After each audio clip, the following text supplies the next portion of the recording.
Hello, in this video I will be painting a Whippet, a medium-sized dog that looks kind of like a greyhound and is actually based from the greyhound breed. And right now I am transferring a sketch that I did of this dog on vellum, transferring that to a nice watercolor paper, my Pentalic Aqua Journal. And for the background, I decided to do a mixture of burnt sienna and quinacridone red. It gave a really nice burgundy color. And I painted that on a little bit too thick, so I'm going over the top of it with a white colored pencil so that I can see the sketch a little bit better. I'm also using my original sketch as a reference to get the lines just right.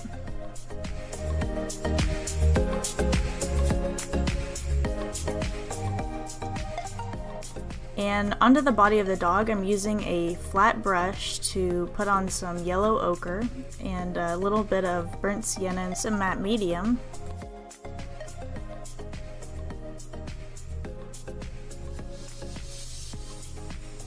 I'm using different tints of the yellow ochre. And for the rest of the body, I'm creating a gray that looks almost white. It'll give the illusion that those parts of the dog are white.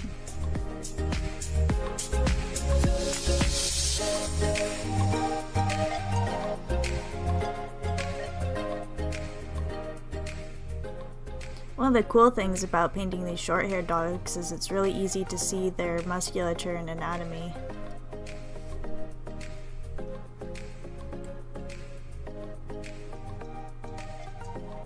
So I'm just laying in all of those blocks of color.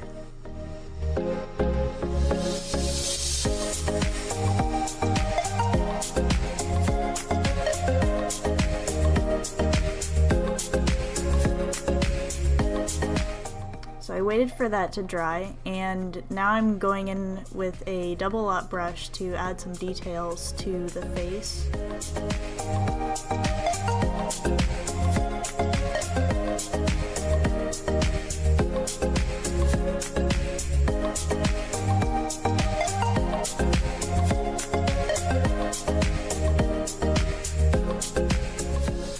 And in this picture, the light is coming down on top of the dog's head and onto his back, while the underside is mostly in shadow. So I had to keep that in mind throughout the entire painting.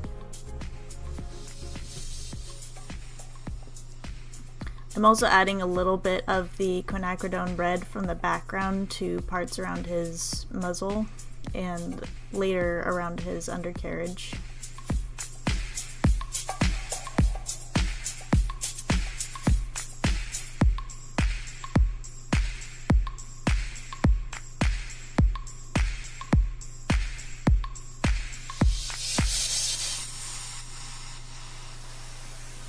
One of the really cool things about this dog was the brindling on his back, and I'm gradually working my way up to that point.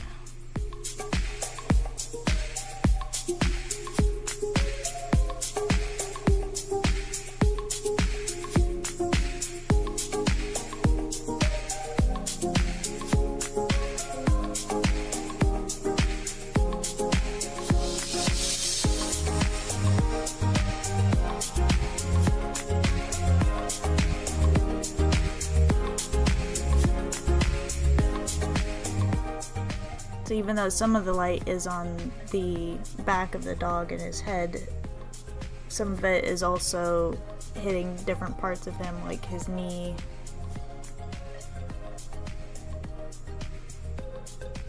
his cheeks, the undersides of his ear,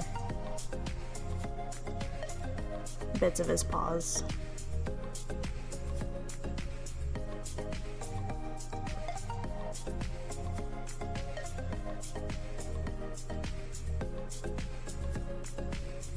One of the hard parts about working with gouache is that when you're working with lighter colors, the colors tend to dry a lot darker, so I have to really work at getting those lights in there and getting the contrast between the lights and the darks.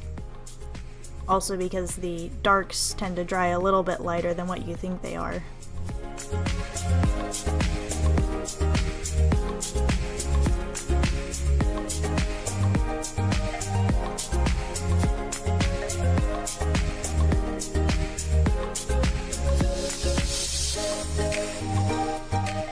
For the shadows, I'm using the same mixture as the background, but with a little bit of ultramarine blue mixed in.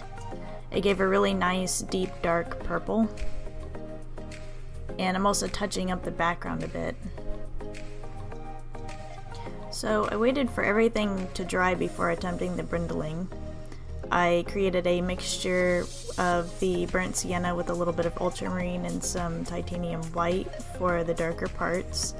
And then I made a tint of the yellow ochre and some titanium white to go over the top of that a bit. And I'm alternating a little bit between the darker parts of the stripes and the lighter parts of his back.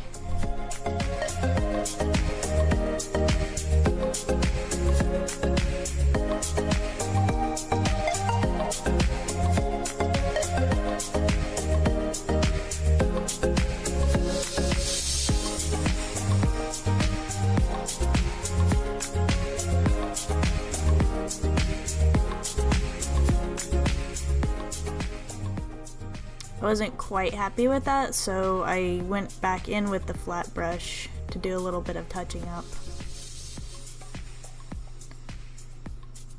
So that concludes the end of this video. If you liked this video, please give us a like or send us a comment, or maybe even subscribe. If you'd like to see a more detailed video of how I did the carbon transfer technique at the beginning of this one, please click the link to the gator video, and I hope to see you next time.